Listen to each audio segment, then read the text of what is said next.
Hi there, thanks for joining me today. I'm going to have a little discussion with you about my experience as a concert recording and performing Native American style flute player. I also play a bunch of other instruments, but today I'm just going to really be focusing on capturing and sharing the beautiful sound of these Native American style flutes, which I sell and share. So if you have been thinking about microphones and amplification, that is really good news, because you're getting ready to share this beautiful sound with other people. And it is your responsibility. You are responsible for amplifying your own sound, in my opinion, as a musician.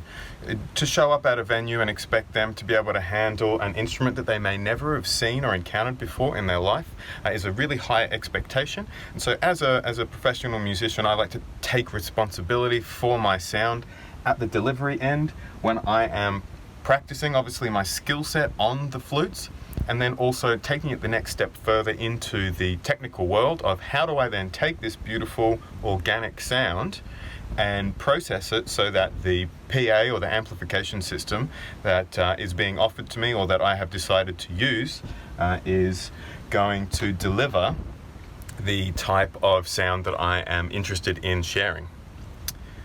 So if you're in a studio and you have access to a ribbon microphone, fantastic, but you can't take this on stage. It's so sensitive. Funnily enough, that is how I started out. A couple of sound guys laughed at me. I was like, hey, work with what you got, baby. This is the only mic that I could afford at the time. And so that's what I used for the first time that I played on a stage, which was terrible because it picked up every single other noise. It's not directional enough, meaning that it's picking up a whole bunch of sound.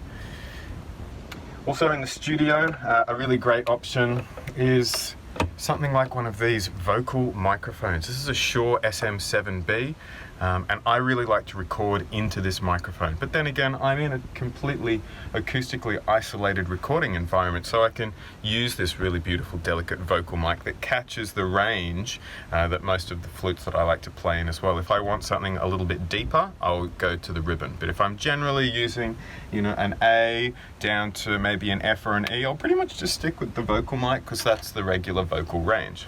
So options when you have recording. If you're on stage, you're probably going to be looking at a little handheld vocal mic or a vocal instrument mic, whatever's available. You see a lot of these type of things around. So what's wrong with just rocking up with one of these and a stand and playing? Well, there's nothing wrong with it, and I did that for years, and I struggled for years with it, because when you're playing the flute, the sound comes out of three places, but specifically two places. It comes straight out here. This is its mouth. Whoa, what's going on? And then the echo resonance comes from the bottom here. You get a lot of crispy details from up here, a lot of breath nuances, a lot of articulation that you might be doing, and you get more of a softer sound out the bottom section here. So if I am in my ideal environment, I would have my microphone that catches the low end of things really nicely at the bottom, and my microphone that catches things at the top end about there. And that's how I would record. On stage, how do you do that? You can't really. You've got to choose. You're either going to go with there or you're going to go with here. And here's what it looks like. You've got your mic on a stand and you're playing flute, and the sound guy is trying to turn it up because he can't hear you. Because really you need to be right here with the flute, because there's a whole band behind you, some drums, an electric guitar, whatever's going on, and you're trying to hear this beautiful little Native American flute. You can try and stick it at the bottom, but what happens almost every time when the sound desk guy at the front or girl at the front has got the volumes just sitting perfect so the microphone doesn't feed back and go at you, but everyone can hear you. And then what ends up happening, you start playing, you move around a bit, you start getting into it, the microphone's standing still, you're moving around all over the place, you come in and out of focus, from the sound, and then eventually what happens is you end up banging your flute on the microphone, and it makes this real huge sound out there, and you didn't even really notice that it probably even happened. And same if you've got your mic down the bottom here, you're trying to keep it in that perfect position, but you're playing flute. It's moving around, and you get this horrible crunching sound coming out of the microphone. That's my experience with instrument and vocal mics on stage. Always really challenging, and I've watched other Native American style flute players struggle with the proprioception of where the flute and the mic needs to go. Ooh, really challenging. Doable, but really challenging. So where does that leave us as instrument players? Well, you can nip down to J-Car and try and get a lapelier mic to work, one of those things that they clip on when you're at a conference.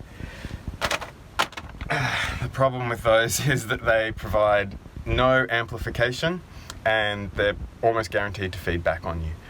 So just save yourself the time and energy and don't bother going down that road. What people who have invested their life into the amplification of acoustical instruments have done is they have poured a lot of technology into these things. I'd like to segue and introduce you at this point in time to my choice of who to work with to overcome this issue for the Native American style flute players. Myers Microphones in America have responded to my request to supply me with an adequate flute microphone amplification system, and it's this big. Super cool. So you can just bonk, stick it in your pocket and off you go. So what does it look like when it's all set up? Looks like that. Okay. You've got the option with this Myers system to have two mics. So I have rigged this flute up with two mics. You can see that I've got it clipped in at the bottom there with a gooseneck. It's floating above the bottom. And I just like to clip it onto the leather knot at the bottom, and then I just need to adjust this little gooseneck here. He's going to come forward a little bit more and sit there like that for me. Not too close, because if I go really close I get all of that breath cutting across the microphone, which creates a noise like which is not really the relaxing flute sound that I was going for. So really very light. You don't even notice that it's on there. Makes no difference to playability in my opinion.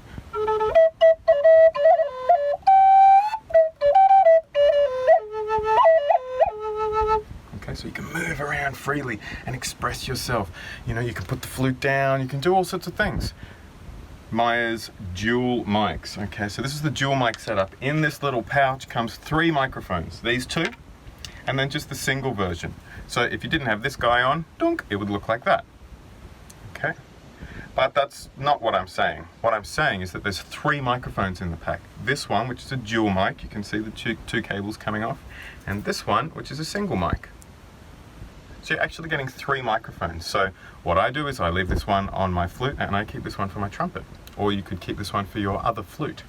You can see here and you're thinking, oh my god, look at those cables, what a mess.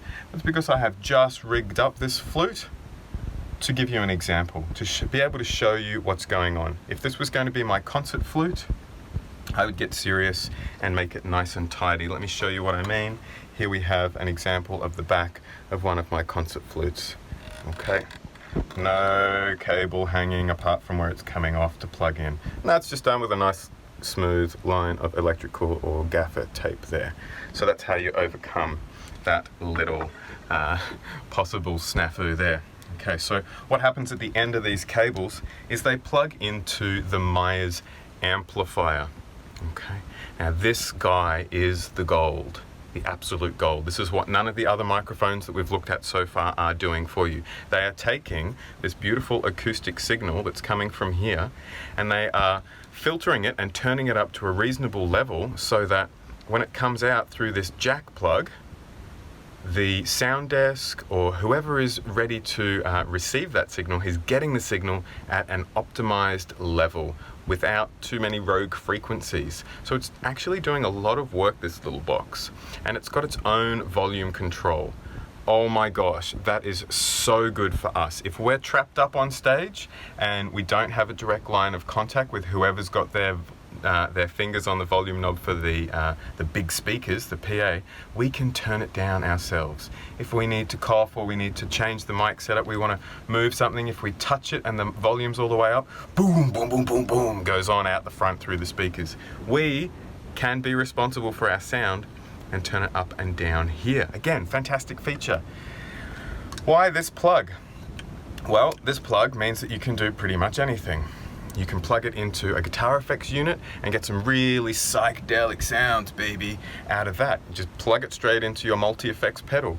You can plug it straight into the demonstration that I have today. You can plug it straight into a little speaker here. This is just a Roland Microcube. I liked these things to take around if you were going to play at a church hall or a yoga function. I would just take this. It's got a little bit of reverb and a little bit of delay on the top here. Pretty light. You can plug it in or you can use it with batteries. Something like that. There's a lot of options around. I'm not paid by Roland or anyone, so just make your own informed choices about that. But so to plug this straight into the Microcube is great. To plug it straight into the front of your audio interface, if you're running a computer with a digital audio workstation, plug straight in there through your normal guitar preamp line. So it's very flexible and very easy to use without all of the fuss and delicateness of other microphone amplification systems. The accessories that come with it are out of this world. You noticed on my concert flute, I have fitted the little mic cover, whereas these ones are still naked. But they supply these little covers as well, so that's going to cut down on a lot of the wind noise if I am getting wind noise when I'm playing. Some of the other features, I'll just bring you over here and let's have a look what was supplied. Okay, so there is the little pouch that it all comes in. Here was the single microphone. Remember, I've got the dual microphone rigged up on the flute at the moment. Here's some more attachment options so that you can fit it to other different types of instruments. This is the clip that allows you to clip the preamp to anything you like, your trousers, your pocket, whatever's going on there. Some suction cups, some tape, some cork to make the other clips. So they've really thought of everything, and it's very well explained and laid out in their paper manual as well. Okay, let's get the system up and running. I'm going to turn on this little Roland Space Cube. And I'm going to just dial in a little bit of delay. Great, we can already hear that. So in the top of the preamp I have the microphone plugged in, and at the bottom I have the jack. This system doesn't come with this jack. This is just a guitar line, so you can pick that up from anywhere. All that jack is doing is connecting the preamp to the speaker. Now if this was my system, I would take the supplied clip and the double-sided tape that is over here as well, and I would put that on the back there so that I can clip it onto my belt or put it in my pocket. For the time being, I'm just going to stick it in my pocket. And you do really want to get on top of that cabling with a little bit of tape as soon as you feel committed to the system. Okay, I've got a little bit of delay on here. I can move around and play freely.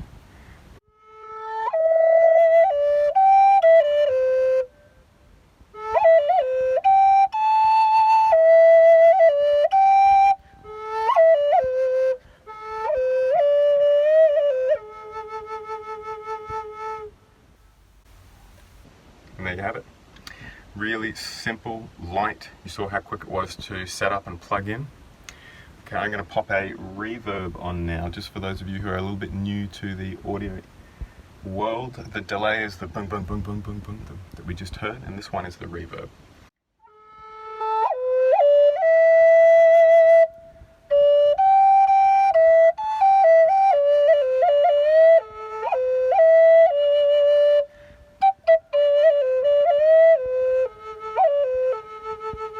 And the reverb is the one that the note or the music kind of hangs in the air. It makes me feel like I'm in a cave. That's my personal favorite. So I'm going to turn the volume down on the system, and I can also turn the volume down on my own little preamp as well. I'm going to go ahead and unplug and unplug.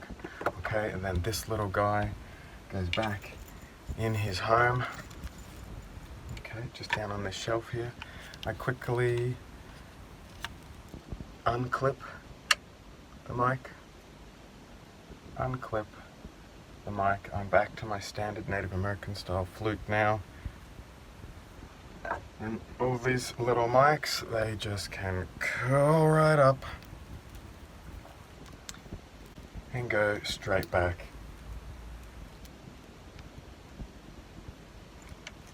in the bag. Okay. So a great little system for getting around and getting yourself heard and playing with others, especially if you're dealing with guitarists or other people who have a naturally really loud sound and you will need to amplify around them. You're dealing with a very, very small and specific microphone here. You can also put the wind guard over the microphone. Yeah. Dum, dum, dum, dum, dum, dum. Stops a lot of that breathy pop from the microphone as well. You've got a bunch of different attachment options. You've got the clips, you've got cork to protect your instrument, you've got the double-sided tape.